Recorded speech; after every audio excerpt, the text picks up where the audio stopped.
सुंदरवन जंगल में कालू कौवा को उल्लू बाबा ने श्राप दिया था, जिससे कालू कौवा सारे पक्षियों से बड़ा हो गया था और वह अपने बड़े शरीर पर घमंड करता था। फिर वह कालू कौवा सोने के लिए चला जाता है।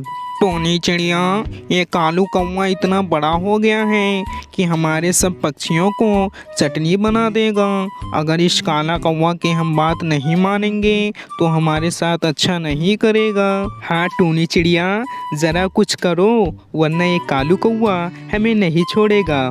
पक्षियों, मेरे पास एक उपाय है। पहाड़ों के नीचे जो उल्लू बाबा रहते हैं, अब वही हमें कोई उपाय बताएंगे। चलो हम सभी पक्षी उस उल्लू बाबा के पास चलते हैं और कोई उपाय पूछते हैं। फिर टूनी चिड़िया सारे पक्षियों को लेकर उल्लू बाबा के पास चले जाते हैं।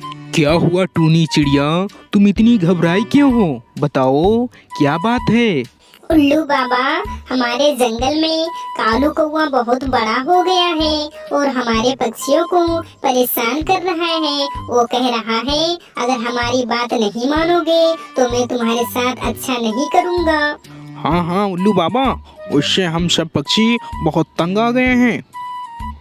पक्षियों, मैंने ही उससे जादू से बड़ा किया था। मैंने तो उसे श्राप दिया था, लेकिन वो तुम्हारे साथ इतना गलत कर रहा है ये मैं नहीं सोचा था। वो अपने शरीर का फायदा उठाएगा ये मैंने तो नहीं सोचा था। पर उल्लू बाबा, आपने उस काला कौवा को श्राप क्यों दिया था? टूनी चिड़िया, मैं अपना दोनों आंखें बंद कर कर ध्यान कर रहा था। उतने में ही फायदा उठाकर कालू कौवा मेरे फलों को चुरा रहा था।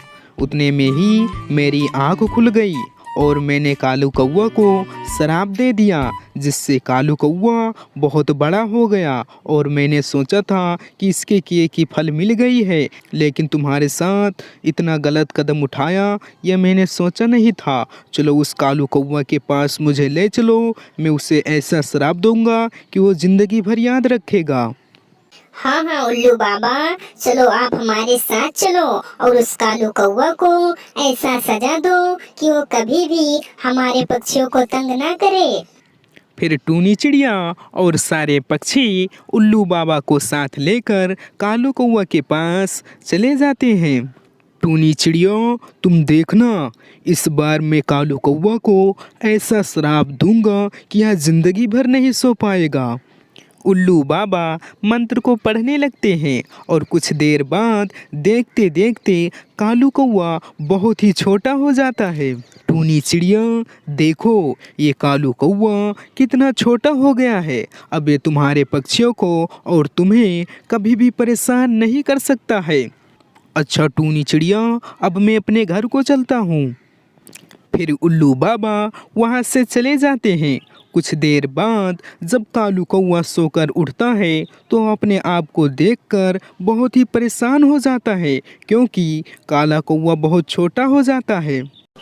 टूनी चिड़िया, ये मेरे साथ क्या हो गया? मैं तो इतना बड़ा था, फिर मैं इतना छोटा कैसे हो गया? मेरे साथ क्या हो गया टूनी चिड़िया?